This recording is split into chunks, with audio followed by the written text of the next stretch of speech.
Good morning, y'all. Here we go. It's that day. We're gonna start doing some fun stuff.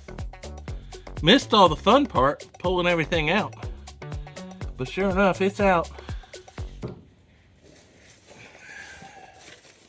Well, that thing is not light.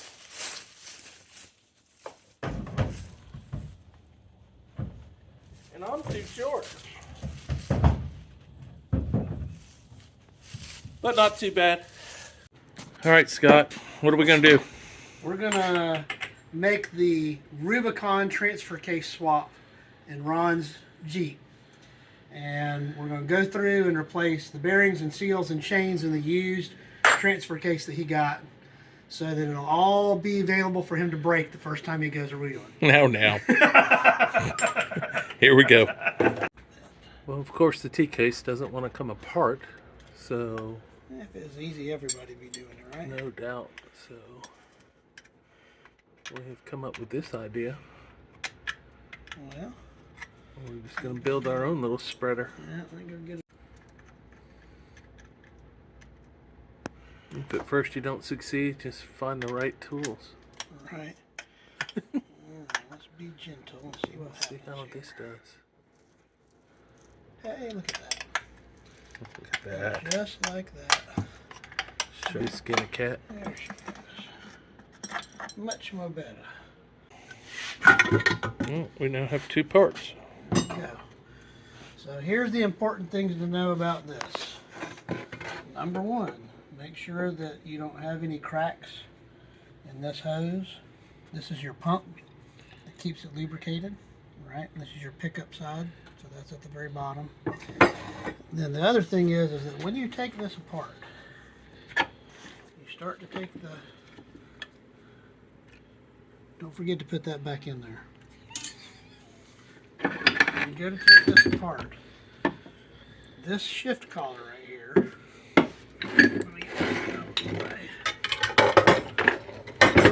this is a very important step.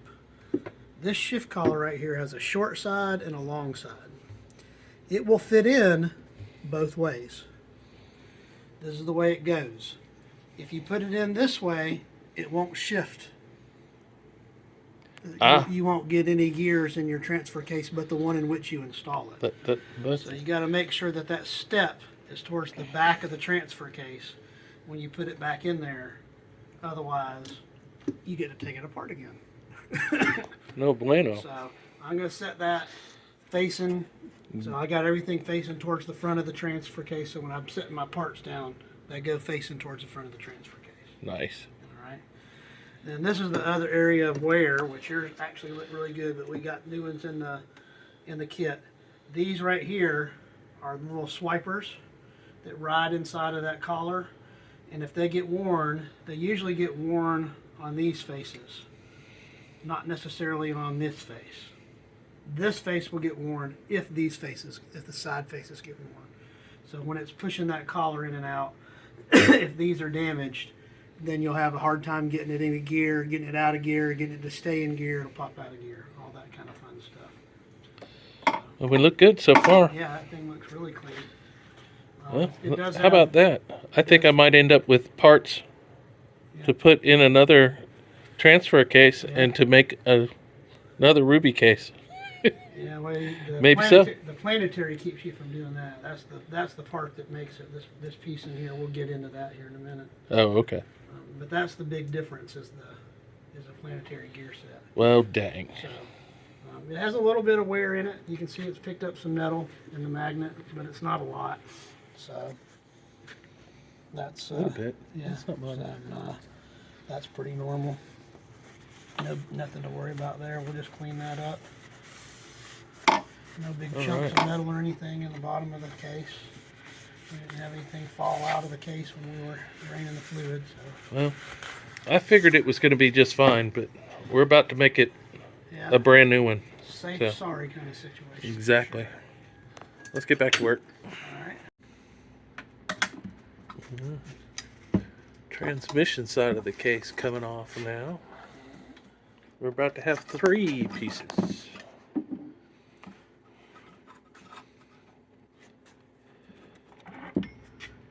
Voila. This would be another potential wear area, is where the sun gear and the planetary gear ride, that can be worn out. But I've never seen a transfer case that was that worn out, that didn't have like no lubrication. Somewhere Yeah, else. Something Right. else caused a major failure. Gotcha. Still looking good. Yeah. Especially when we used to do the slip yoke and eliminator kits and the TJs and the XJs. People would take these transfer cases apart to do it, and then they would use a rotary tool to clean this surface up. Come in on this really tight so that you can see it.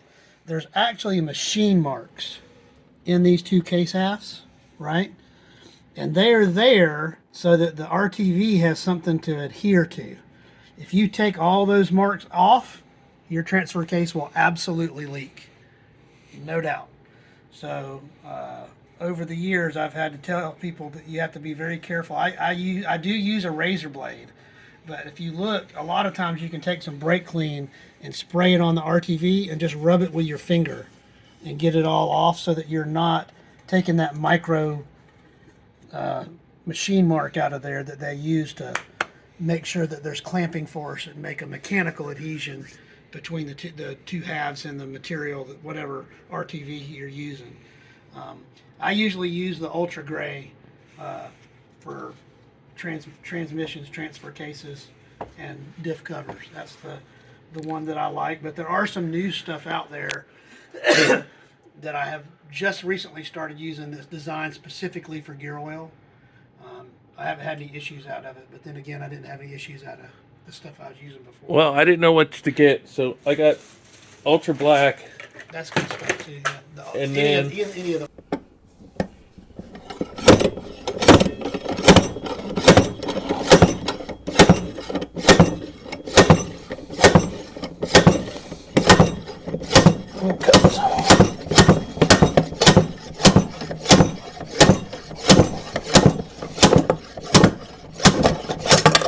Dang.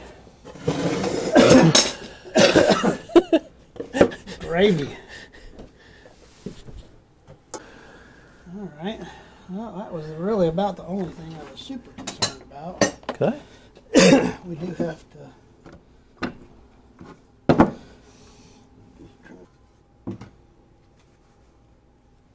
Well, that scares me a bit, believe it or not. Because to replace that bearing, you have to take the do not service thing out, the pump out. I don't know that I want to do that. I don't know if I think I just save Yep. that bearing. Yep. But I will point something out to you that you're not going to believe. I saw that, made in China. That's the Front output. front output. Yeah. Or, no, that'll be the rear. That'll be the rear output driving the pump. Otherwise, it would only engage Oh, yeah. two-wheel drive, four-wheel drive. So that's running off of there. All right, so I'm okay with that. I'm not Okay. replacing that. Partly because I'm scared. I'm willing to admit. Generally, you won't find it on these shift forks, but because of these wear pads. But if you ever took one apart and there was damage, you're usually going to find it on the flat sides. I think we talked about this a little bit already. You need to replace that fork if it has any damage. The tiniest amount, 1/16 of an inch, will cause shifting issues or transfer case to fall in and out of gear, not be able to put it into gear. So that's why these were done. The old original 231 transfer cases, they were molded. So it was like an injection molder, like filling a cavity. And they would make that piece on there, so they were throwaways. So they've made a little bit more service friendly now. We got a whole pile of them right there. Yeah, we're fixing to replace them. All new ones. They did come in the kit. I did make sure I got the kit that had those in it. When Ron and I were going through and replacing all the bearings, we noted that on the pump it says do not service. And the front output shaft bearing is behind that pump. This TK seems to have been in very good condition. So we have elected to err on the side of caution and do not pull the do not service part off of the transfer case half. So I haven't done any research into it. I didn't know that, to be honest with you. So I'll probably look at that afterwards. But either way, when something is do not service, they probably mean it. There's probably a reason. My guesstimation is that this pump half and this transfer case half are lapped or machined together with a very tight tolerance, so that if you were to take this one off and put another one on, it wouldn't be the same height, and it could potentially cause misalignment on the pump, and you don't want that because it'll end up breaking. So thought we'd mention that while we were in here. It does say do not. We are not. There you go. All right, we're starting assembly. Seals. And just so everybody knows, this is not edited. We did screw up and have to undo and redo already. Yes. We just didn't put it on camera. We just didn't put it on camera, exactly. But before we put it back together, we did go, huh, wait, where does this clip go? And then we remembered. And most importantly, the part that we probably should have filmed was us actually saving the seal and not having to replace it. That was our success. I was about to say, can we JB weld this other one that we just poked holes in? Will that work? No. But it came out just fine. We got it done good. Yep. It did not try to screw us. All right. There's a lot of wood around. Yeah. Doing pretty well. We got the Ugga-Duggas turned down so that we don't tear anything up. Those things are super easy to replace. Y'all just saw me do it just that fast. Looks like there's a whole nother. Clips on, clips off. Yeah, there's these are the used ones. We'll throw those away. We might give them to Ron to keep, but there was more in the kit. So there was one other piece that had them on there. Oh yeah. On that shifter. The low range shifter. Yep, the low range shifter had them.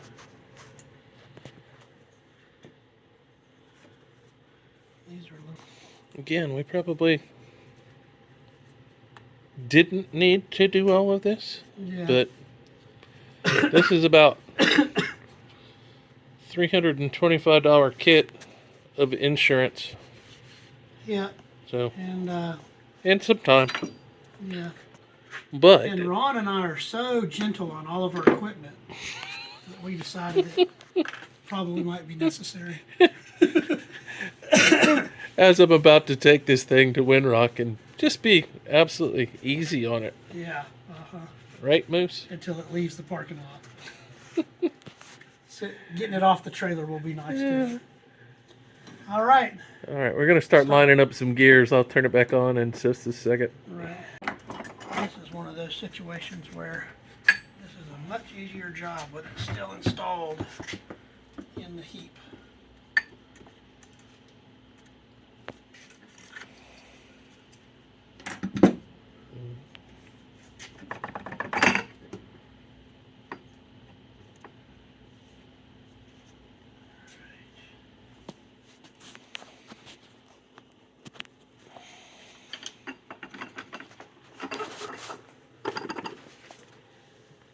The only problem with that would have been you or I are getting too old to lay on the ground and try and work over our head. Amen to that.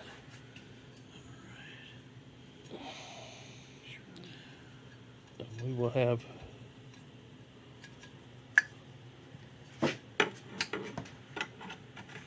most likely young Morgan laying on the ground, hefting this back in. Okay.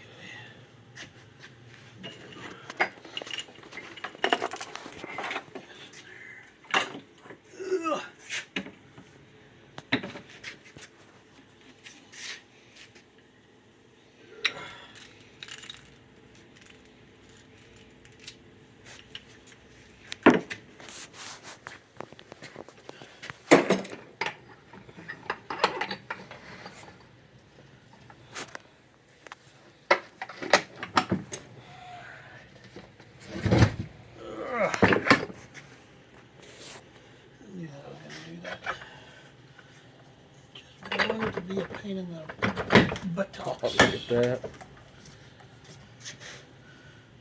All right.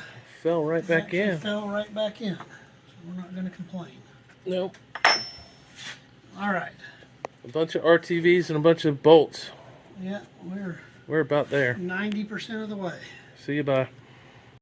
Well, we figured out which range it wanted to be in, and it fell right together. Like it's supposed to. Like it's supposed to. But that was a four-handed operation, so you didn't get to see it. And now we're going through and putting her together. Put a couple of yokes on it. And that crazy balancer thing. The crazy, yeah, exactly. And we'll be ready to go. So we are figuring out that this 2007 will use an automatic T-case. Once you take all of the extra stuff off of the manual T-case and stick it on this one. So, a couple extra parts hanging off the outside. It's got this balancer. The output shaft's got another balancer on it. Yeah, we did see the information when we were doing our research on the potential that the yoke is different for the manual transmission yoke. It has the additional balancer on it. This part. On automatic, that wouldn't be on there.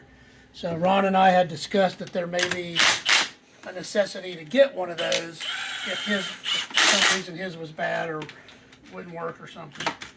But It unbolted right off and bolts right onto this one. yeah, so we're good to go.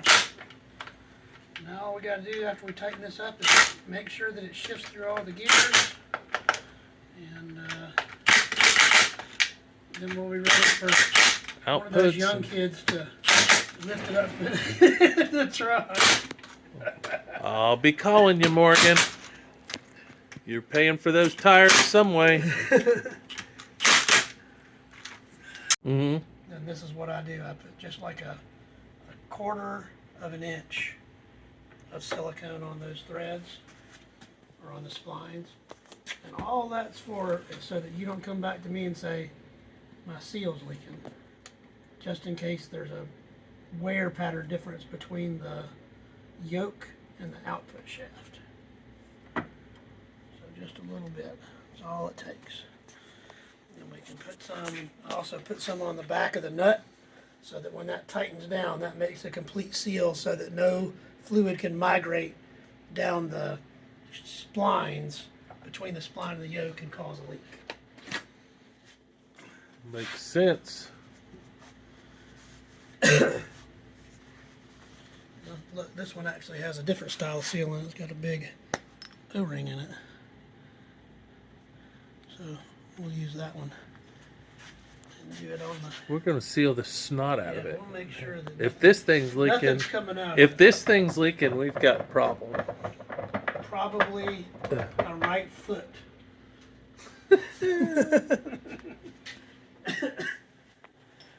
Well, see, right foot. that's what 3.8 liters are made for. Right. To make sure that right feet don't hurt too bad. Yeah. But we make up for it in gearing. Yeah, That's the problem. yeah, no, we're getting to that point now. But We've added so much gearing that we're... that hope you know, getting to this rear and having to change it out for something later on is going to be interesting now. So, but we'll be all right. I know a guy. I know a guy, exactly.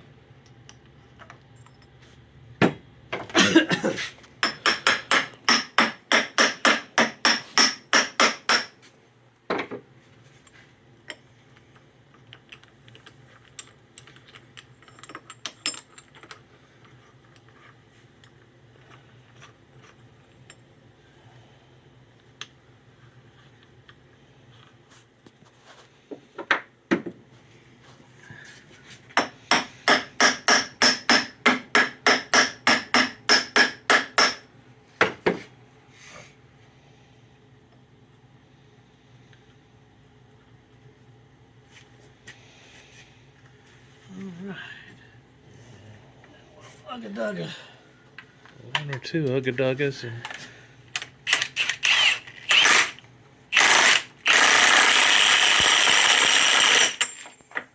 We are ugga dugga. how about that? Look at that. Everything spins. I cannot wait to see how this does in your rig, because people may or may not know, I've got the same transfer case to go in my JKU with 488 gears, 44 front and rear, with a E-locker in the front, and right now it has a Detroit True Track in the back, but I've got an E-locker to put in it, but I'm too lazy to do it until I need it. So I'll be interested to see how much of an improvement, because I'm going to be running 30. I got a set of 37s for off-road, and I drive it with 35s on it. So the one thing I noticed with the 35s, but with the 48 gears, is it was tolerable with the automatic transmission. But you got the 5-speed or 6-speed. Yep. So it'll be interesting to see if one of the issues that I create for myself is that with the automatic, there's not enough stall in the converter to stop the Jeep from moving when it's idling. So that's why I'm interested to see what Ron's results are. I have a feeling it might be that way. Yeah, I'm afraid that I might We're going to be right. doing bigger brakes. It's as already well. got the big brake kit on it. Yeah. I know Karen's, but her diesel is a completely different thing. Her diesel drives right through her brakes. But. All right, we've got it back together. Now we just have to pick it up again and try and get it in the truck. And put some fluid in it. Get some fluid in it. Thanks all for being here. Yep. Hope y'all enjoyed a little.